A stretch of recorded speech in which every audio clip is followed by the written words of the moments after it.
Hi everyone, my name is Andrew and the cognitive strategy that I'll be focusing on is transference. So before we get into it, however, I want to begin by reviewing some of the goals of this presentation. So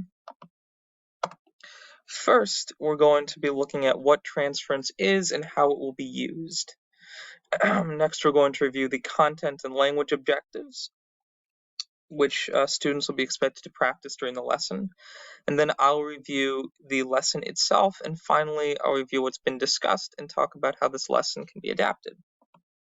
So first, of course, it's important to understand what is transference, right? So transference is essentially the idea that what students have already learned can be applied to a related task, right? So because the students have been observing have most recently been studying author's claim and supporting evidence as part of their summer remediation course, I've chosen to apply the idea of transference to that learning objective. So the objectives students are going to be focusing on, of course, are broken down between content objectives and language objectives. So the first thing that students will be looking at with their content objectives is students will talk about claims and evidence. Of course, it's important to understand what exactly the terminology students are going to be using right before they start applying it. Then students will find and underline an author's claim, and then they will look for and circle supporting evidence that helps that author's claim. So, of course, the supporting evidence is supporting the claim that students have found. Then students will answer questions showing how supporting evidence helps an author's claim. So some comprehension questions there. Looking at the learning objectives, students will have 5 minutes to talk about claims and evidence as a class. So that's, of course, important that the teacher has the opportunity to do some of that whole class learning and work, right? So they can answer any questions that students might have or anything they might be unsure about. Students will then have 10 minutes to read and talk about the first 5 pages of Too Many Tamales. So that's the text that students will be reading. All right, so of course that gives the students the opportunity, once they've again reviewed the terminology as a class, they can start thinking about what are some of the text features, which is something that students have been working on in the observation I've been doing, and thinking about how certain text features like images and text interrelate with one another. Then students will have 15 minutes to reread the first 5 pages of Too Many Tamales with a partner underlining the author's claim and circling the supporting evidence. Of course, again, now students have the opportunity to go back into the text and listen to it again, but this time they are given an a native English speaking partner that supports the ELL student as they read the text. So something that a lot of students have that I've observed have done is they have worked together in partnerships where a more advanced student will assist a developing ELL student in rephrasing or resaying certain things, or being able to practice terminology or words that may be a little difficult to pronounce upon first reading them. And then finally, students will have 15 minutes to answer 5 questions about the author's claim and supporting evidence.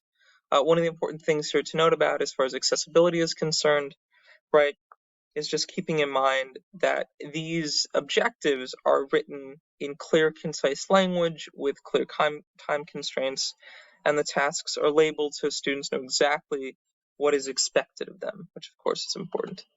So of course we have the terminology, right? So we have author's claim, which is the author's position on an idea, and then the supporting details or evidence, of course, in parentheses, so students recognize that supporting details and evidence are the same thing, which is how the author helps prove their idea. So what is the information they're using there? So before we get into talking about the text itself, one of the things that I wanted to note is that the students that I've observed are reading at a first and second grade reading level. However, the text itself is on a third grade reading level. So according to Lev Vygotsky's notion of the zone of proximal development, it's important that students are able to read within a range that supports their growth and development, right? So they can read on a level that is above where they're at. So because the students are supposed to be reading at a third grade level, having a text that focuses on beginning third grade level fluency puts them in a better position to be on track with their peers. So here we have the core reading or popcorn reading strategies. So with the vocabulary, students have had the opportunity not only to look at the terminology, maybe they've also had the opportunity to think about what are the connections between their own life before going into the text, right? So for instance, the ELL students that I'm working with are from Mexico. They really like soccer. So one of the things that was discussed was how can we apply um, right, things that we like to our own lives, essentially making connections with the vocabulary and the content, right? So because a student likes soccer, right, if they're talking about their favorite sport, that's their position. And then, the reason for liking soccer is their evidence. So now they can sort of build some of those connections between the text, I'm sorry, between the content and their own personal lives. All right. So with core reading and popcorn reading, so the important thing here is with core reading, of course, the students are reading together as a class, right? So as listed in the objectives, students have the chance to listen and speak as a class, so everyone gets to hear what the story sounds like. So the teacher might read along with the students, which of course is very important. It also allows the teacher, as I said, to see, right, what needs to be discussed before students move into the popcorn reading, which is the partner reading portion. Right. So again, in the popcorn reading portion, um, students are allowed to listen to a more advanced or more proficient peer go over some of the reading. So words like grown up or counter may seem like relatively simple words, but for the students that I work with, those multi-syllabic words can sometimes throw students off. It takes them time to read that term. So having another student be able to say it for them makes them feel more confident, makes them feel supported that they're pronouncing words correctly. So as you can see here, right, uh, we have students can look at the main idea. So the main idea here is basically that Maria wants to be like her mother, right? So how do we know Maria wants to be like her mother? She wants to feel grown up. She wants to wear her mother's apron. She wants to wear lipstick, right? So that's sort of the supporting evidence to support the idea that Maria wants to be like her mother, right? So something that the teacher can do is relate the text to the image and say, well, Maria and her mother are doing the same thing. They're kneading this dough, right, to make these tamales, right? They're kneading the masa essentially. So that's building some of those connections between, what are other ways that we can find textual clues to support what it is that we're trying to discuss with students. So once the students have had a chance to read the text, we then move on to the comprehension questions. So one of the things that can be useful for students is to use sentence stems. So here we have an author's claim is, and then in in bold would be the answer, their idea. Again, supporting evidence is fact. So those just allow the students to relate the content to their to what they're studying, so they can basic recall, so they can go back and understand or demonstrate an understanding of the terminology. Then we have two questions related to the text, right? So which of these answer choices best reflects the idea, right, of what the author's main idea or purpose is? Which sentence best supports that idea, right? There's another passage that isn't shown here, but as with other pieces of clothing and jewelry, Maria wants to wear her mother's ring.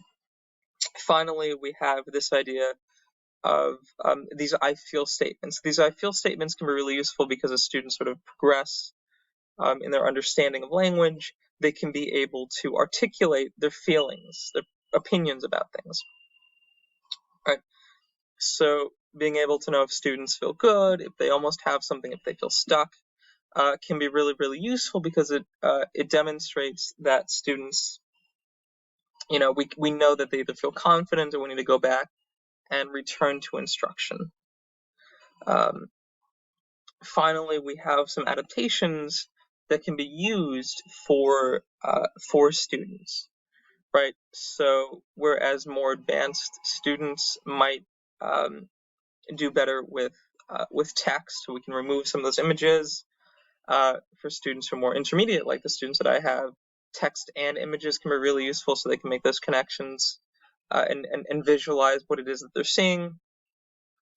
Or for beginning ELL students, solely images or focus on just the images and the text might be more useful. So rather than having the student read it, they might look at the images to show or demonstrate that in fact Maria wants to be like her mother. Again, that kneading of the masa is one way to show that. All right, also for beginning ELL learners, yes and no questions, right? So we can go back to one of the questions here, right? So rather than saying, what is the author's main idea? We can ask, is the author's main idea Maria wants to be like her mom, yes or no, right? So that's one way to adapt one of those strategies there. And then finally, as students become more advanced, we didn't touch on writing in this one. I focused primarily on reading, listening, and speaking, right? So the students listen to the text being read, and then of course they could talk about it with their peers. Right, but as students become more advanced, we might use short answer responses, so they can now begin to write out, right, in short sentences and phrases, or longer sentences, what it is that they think about. So they could say something like, the author's main idea is Mary wants to be like her mom. The evidence that shows that is, right? So now they're putting these same questions into a sentence format is one way to do that. So the most important thing to consider here is the focus on transference, basically, is that the skills that students have been practicing, right? So they've begun by thinking about, well, what is the vocabulary that we're going to be learning? Then they transfer that to the story itself. Now we're reading the story and talking about where in the story we find the main idea, where in the story we find the author's supporting evidence. And then, right, we can adapt that particular skill based on those questions or based on the approach, right? So now students are transferring those skills to a learning-based task. And that's really what transference is all about, is how do we make a concept or an idea accessible to our students, essentially, right? To the ELL students that we're trying to support. And of course, with the adaptations, as I said, we can modify or reconfigure some of those to make them more accessible. So I really appreciate you taking the time to listen to my video. And I'm looking forward to hearing your feedback and your responses in the discussion board. I have some questions there, and I'd love to hear what you think, if there's anything you change or do differently, or if there's anything you felt was useful and you'd like to use in your own classroom or the students you're observing. So thank you again. I look forward to hearing your guys' comments.